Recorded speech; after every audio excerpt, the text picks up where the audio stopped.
We're trying to find which of the following represents the number of votes that Mrs. Robbins received. All right, I'm going to let N be the total number of votes. It tells me that 8,000 independent votes, 10% were registered with a political party, 40% were cast by independent.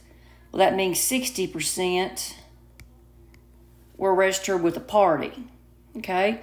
And we know that 10% registered with a political party.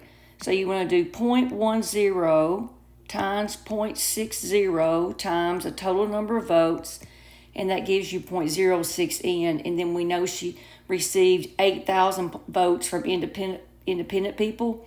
So it would be 0.06N plus 8,000. Or, yep, that's how it's written, number E.